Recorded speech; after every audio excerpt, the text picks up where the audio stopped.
ever done any organic gardening in Texas, you most likely have heard of Howard Garrett, otherwise known as the Dirt Doctor, and he is the go-to source for many novice and expert gardeners. And today he's going to tell us how to get started with an organic garden program. And I am the first girl that's clueless on this idea, so please enlighten me. Well, most people are still. The world is moving in the direction of better health and Sure. organics, but most people don't know how to do it yet. We do two simple things. We stop using materials that foul up the soil, synthetic fertilizers and toxic chemical pesticides, and we start using things that benefit the life and the health in the soil. That's what it's all about. We use organic fertilizers, liquid and dry, and we use biological tools to control pests. We don't have very many pests in the first place with the organic program. Okay. And today, the biggest issue of all environmentally is water. You know, water is a big, big problem and going to get worse. With the organic approach that we recommend, we show people how to cut their water use by 45 to 50%. Wow, really? And maintain a good-looking yard? And look beautiful. Really? Yeah. Well, what are some tips and some products that I could get started on? I know automatically you want me to fire my chemical guy. Well, that's a good start.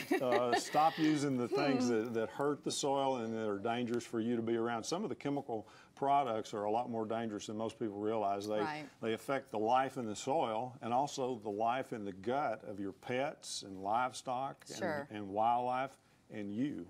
So the first thing to do is get your husband to get rid of the grass catcher. All right. Stop catching the clippings. Leave the clippings on the ground. Really? Let that organic matter build up. That helps the life in the soil. And then the next thing to do is fertilize less often, but with organic fertilizers. Compost, earthworm castings. We like dry molasses. Cornmeal can be used as an organic fertilizer, and it helps to control fungal diseases in the turf. Just cornmeal? Just cornmeal. Just spread it around? Whole ground cornmeal. Okay. If you have diseases on your roses or other plants, you can use cornmeal in the soil for that, and you can spray things like diluted milk, baking soda and water, vinegar mixtures. There's a mixture called Garrett juice that we recommend, and we tell people how to make it. This is a commercial version of it, but we give the formula out to people so they can make it themselves at home. It's basically a mixture of compost tea, vinegar, apple cider vinegar, molasses, and seaweed. And when you spray it on the foliage and when you drench it into the soil, that stimulates that life in the soil.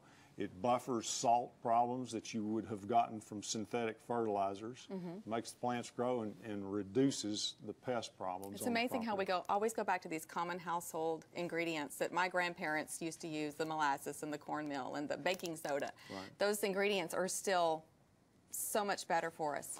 People get mad when they hear me say this a lot of times because we have almost an acre where we live in the Lakewood area of Dallas, and we haven't had any fire ants there in 25 years.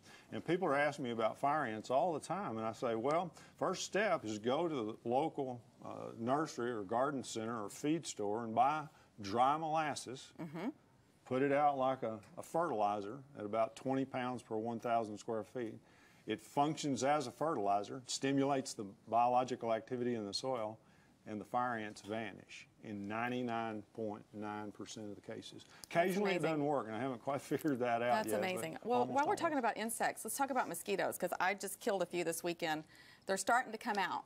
It's starting to happen. It'll be a big issue again this year. It may not be as bad as it's been in the past because we need more rain, and the rain would bring the mosquitoes on. But what I recommend, rather than toxic sprays, are biological tools like this. This is called BTI, Bacillus thuringiensis. It's a living organism.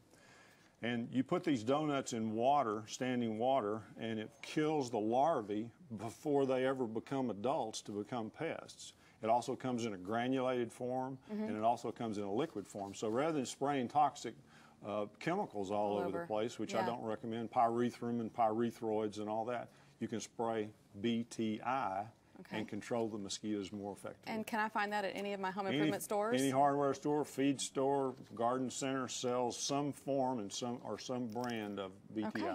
Well, thank you so much, Howard. It's great to have you here, and I know you have got so much more information.